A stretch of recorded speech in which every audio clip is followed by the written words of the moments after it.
Welcome to TLD Talks, where we share insights about key legal and business matters that are impacting SMEs today. Bringing together experts from a range of backgrounds, we'll be tackling the issues that matter to you. I'm Ed Simpson, CEO of The Legal Director, and on this episode, I'm joined once again by Chris Parr, one of our very experienced client legal directors, and we're going to be continuing our discussion on negotiation, providing you with strategies and tactics to get the outcomes that you want. So welcome back, Chris. Good morning. Last episode, we covered best practice when it comes to preparing for a negotiation. And on this episode, we're going to talk about what happens next. Let's take ourselves into the meeting room of the first formal negotiation session. How does it typically start? Does one side take the floor? Do you read anything into the fact that one side stands up first and puts their points, we must have this on the board? You have to work out what the nature of this meeting is. In English law, as we know, certainly it's quite easy to make contracts. You've got two willing parties, two commercial parties with legal representation possibly in the room. Did they intend to create legal relations? If you go back to Contract Law 101, often we say there's no deal until it's written down on paper and signed by duly authorised people. You can have letters exchanged to that effect. But to go to your exact question then, there's a different play for every negotiation you go into, I think.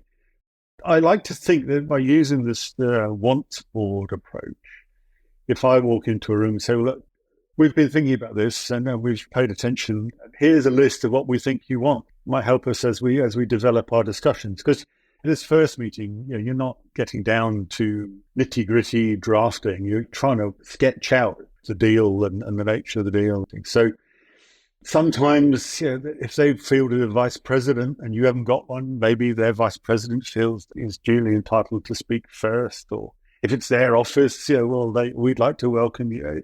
You can't call it that way. It's just how the relationship has developed to get you to that room will determine how it opens up. But there's no special advantage, except I think having the wants board, if you can get it, you can get some control over the process of the meeting. So I can absolutely see how powerful a tool the wants board can be for early stages and setting the scene and looking for key areas of agreement and identifying where some of the gaps might be and using that as a springboard for detailed discussion in certain areas. Just having in mind, if you remember in the last episode, we mentioned the old adage about no plan surviving first contact with the enemy. So what do you do if you, having done all your thorough preparation, you get the items that you had on your wants board, you put them on the flip chart in the meeting room, and the other side just saying, no, you got it completely wrong. What you have assumed about us is completely wrong. We don't actually want that. We want something totally different. How do you react in those circumstances? Oh, wow. Okay, then we better go back to ground zero. There's a lot to learn. Please now help us to understand what it is you want. And we'll just sit back and become ears. I don't think it's a defeat. You can't look at it as a bad thing. In fact, you could look at it, turn it on its head and say, well, wow, that's the most productive meeting I've ever been in because I've learned a whole raft of stuff that for some reason we couldn't learn anywhere else. And then just let's muse over a couple of other scenarios. If you get into the room having done all the preparation that we talked about last time, and it's clear that your counterparts haven't done anywhere near as much or any preparation themselves, is that an advantage? Is that a positive, or actually is it a risk? Would you modify your behavior? That's a very interesting question because it takes me back to a position I was in. And we were up against a company that should have been better at it. But it became clear to us that the guys we were talking to didn't really understand the deal that they were trying to achieve. It was quite a complex site sharing structure where we were going to let them operate on part of our chemical plant. And that's a really complex thing to achieve. We didn't cotton on quick enough that they were a bit amateur at it. We'd done several of these things already. what happened is stretched the negotiation out probably by an extra 3 months. And it did become frustrating because we would put things forward and they would say no. And we wouldn't understand why they were saying no, because yes was the obvious answer from a practical perspective. We talked last time about this approach of going into a negotiation and seeing it as a method to get to agreement, and both sides coming out of it having got what they want. And so this win-win concept that Harvard Business School championed. What tips have you got where you get into the room and it's clear that somebody on the other side hasn't been on the Harvard negotiating course and hasn't read the book and is just a bit of a bully and wants to win and feel like their opponent, i.e. you, loses? Dealing with difficult people. There are some physical things which are quite interesting. Where you position yourself in the room, sitting facing each other is aggressive. Sitting beside people is far less aggressive. So going to sit next to the bully or the difficult person, let's not call them a bully, sitting next to them as opposed to across from them is dynamically interesting. Using the team, I mean, there's a lot of work done on team dynamic. You don't want it to become you versus them. So calling others to help. So if the toughie is on the other side, ask his colleagues. The theory is that you use the group. And you hope that the team are not totally browbeaten by And sometimes you just say, well, I'm not going to be treated like this. I'm leaving. And that's quite a shocking event for someone to say, well, I'm not putting up with this anymore. I'm out of here. And you just open the door and walk away. That can have quite a dynamic effect on the room. And then just thinking about managing the dynamics on your side of the table, when you're 2-3 days into what can be quite an intense process, how do you deal with if people on your side are starting to go off script, either because they're really tired or because they've kind of forgotten some of the prep and they're thinking, okay, I can feel a deal here. Let's just give this point and then we'll be fine. Let's assume that you're the lead negotiator and you sense somebody on your team is going to cave in and say something stupid. How do you deal with that dynamic? In all seriousness, you try and call a timeout. Yeah, and you touch on a point about time. There is this macho belief that you pull an all-nighter. I'm not a huge fan of that, and I've been in long-winded negotiations where everyone does get too tired. Your brain goes funny, and you start saying stupid things and doing stupid things. But assuming that you are aware of what's going on in the room and you are aware of your team, you just pull them out. You just say, okay, I think we need to take 15 minutes. Can we break out? So a breakout room, each side should have a place to go. Just take them for a walk around the outside. Say, I can feel you're a bit edgy about this. Can we thrash it out? And you may agree with that. I mean, we talked before about you're not only negotiating with the people across the table, you're negotiating with your own group. Yeah, they might have a good point.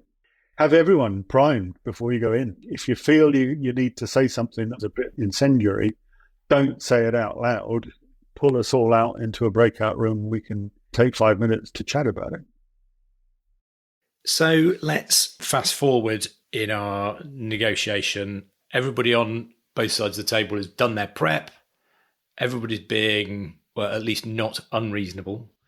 We have got to the position where we have a sort of a common wants board and we've identified common areas. We might even have some points of agreement, but we've also identified gaps, and some of those we might have had an initial discussion about some of those points. Just thinking about how we sort of move from there's a negotiation happening, it is moving in the right direction, it's successful, but we're probably not going to get through everything today. We might have to have round 2 or round 3. How do you capture the good stuff that's happened? So if there are points where there's violent agreement, how do you capture those and say, okay, that's done, and now we don't have to talk about those anymore. We're focusing down on the important stuff. Yes, I think there's what might be called a toolbox of different tools for different circumstances. But the simplest of all tools, minutes of meeting. And like all good minutes, maybe there's a next steps So your side is going to go off and look at these 4 points, and our side is going to go off and look at these 4 points, and we'll agree to come back again, get back together again in 2 weeks' time or whatever. But minutes of meetings, very, very powerful. And presumably you would advocate going through a similar planning process for round 2, round 3. So you come away from the first round, let's say there are 10 points, we've agreed 6 of them, that's great, but now we need to focus on the 4 that are remaining. Would you go through that same process of wants and needs for the reduced list of items? So yeah, be realistic. Every time you go out to negotiate, plan, organize, structure, and maybe at the point where you've got one item left, that's when you roll out your CEO, your big gun, and say, okay, well, you two big people better get together and nail this one down, because we've beaten ourselves to death over this, and this is the last point. You need to go and have a final meeting and settle it. Okay, so we've got to the end of our negotiation process. I'm guessing that there's still more work to be done. We've agreed all of the key points. We talked earlier about there's no agreement until there's a signed contract, but presumably there's something that would come out from this final successful round of negotiation that captures everything that's been agreed, but it's still not a contract, or is it a contract at that stage? There are probably 2 options. People talk about MOUs or memorandums of understanding, and they talk about heads of agreement. I see them as 2 completely separate things. The memorandum of understanding it's like a super minutes. The MOU, I think a lot of organizations maybe even have a policy about not signing MOUs, unless someone at a senior level has agreed it. They're quite powerful documents in that they set things a bit more in stone. The key is in the word understanding. This is our understanding of what we all talk about, what we all want. I typically break them out into binding and non-binding. The binding bit is this is not a binding agreement. So again, the dichotomy of agreeing that it's not an agreement is a bit weird. Confidentiality, this document is confidential. Presumably that bit you would want that to be legally binding. So yeah, I would typically say, and these 3 provisions are legally enforceable, and the governing law is, you have to put a governing law clause in and do all the things. It becomes a bit of a pain. But yes, you have a binding agreement, but this isn't a binding agreement. It's a concept that lawyers will be familiar with, but some of the listeners, non-legally trained listeners, might struggle to understand this idea that you can have a written document that purports to set out areas of agreement, but it's not a binding contract. But even within that, you can have certain bits that you can say, this is legally binding and therefore enforceable if you don't comply with it. I guess the key takeaway there is if you are capturing what has been agreed through the negotiation, and in any way you want to make any parts of your MOU binding, you need to get your lawyer involved, you need legal advice. And if you're dealing internationally, then regardless of whether you think it's going to be binding or not, you need to get legal advice to understand the implications of what you're doing. Yeah, absolutely. But yeah, in England, basically, you want to say there is no agreement, and this is just an understanding of what we think is going on. Then you move to the heads of agreement. Heads of agreement, again, the key is in the word agreement. We've actually agreed these things, but we haven't agreed them in a legally binding, you can sue me sort of way. But we've agreed that the packaging will be blue. We've agreed that we will deliver every 3rd Tuesday, but we still haven't agreed the price. But at least those things are set. And then there's a sort of etiquette among negotiators that once you've signed up to a heads of agreement, it's really bad form to come back later and say, you remember that blue thing we discussed and wrote in the heads of agreement? Well, actually, we'd like yellow now. It's not an agreement, so they can do it. They can change from blue to yellow. But it's really bad form. It's not cricket. When you sign up to a heads of agreement, you really have to be very confident that you genuinely think what you've put down is agreed. But you're still not suable, it's not actionable. Yeah, it's a very clear statement of intent. And then I guess it's your reputation and your business ethics on the line. If you're the kind of business that agrees something like that and then backs away from it, then you might find that pushes the other party away and they never want to deal with you. Yes, and that news gets around the industry and suddenly people treat you a bit differently and your negotiations become more difficult. So whilst it might not be legally enforceable, you can't be sued on it, you should treat them with the appropriate seriousness. Yes, and by going from understanding to heads of agreement, you're walking up the ladder to the deal, and the heads of agreement can become the index, of course, for the final documentation. You might give the heads of agreement to your lawyers and say, right, now you lawyers go paper it over and write it into your funny language. So it becomes the index to the agreement. And yes, that whole process of getting from that stage to a final binding contract is the subject for another podcast. In fact, I think it's the subject of a podcast that we did several years ago. May even have been the first one in the series when we talked about the importance of getting your contracting right. So, Chris, that brings us to a really nice conclusion with everything having been kicked off to the lawyers to do their magic and turn your MOU and your heads of agreement into a binding agreement. It's been a fascinating discussion over a number of podcasts. So thanks very much for bringing your experience and some great stories and tips. Can I just ask you to summarize, if you were to give 3 or 4 key takeaways about the whole process of preparing for and actually then engaging in a negotiation, what would you say are the critical things? Number one, criticality. Prepare. Don't just walk in and say, right, what we're here for. Preparation is 80, even 90% of the exercise. Delve deep into the other party. Look at them as much as hard as you look at yourself. Get your team to do their jobs. So the sales folk should know a lot about the customer. And so pick their brain. Remember, you're negotiating as much with your own side as you are with the other side. Make sure you set out your rules of engagement going in. So confidentiality, non-disclosure, no deal until there is a deal. Call in your lawyer. Say, how do I make sure that I don't trip over here and get myself locked into something that I don't want, or at least before I want it? Formalize your structure. Treat it as a process of things. So you see it as climbing up the ladder to a mutually acceptable, hopefully long-standing, mutually happy agreement. Thank you, Chris, again. That brings us to the end of the podcast. Thank you for listening. If you enjoyed our discussions over the past few episodes, you can subscribe to our monthly TLD talks covering a wide range of legal and management topics.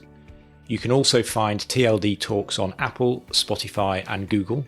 The details are also on our website, www.thelegaldirector.co.uk.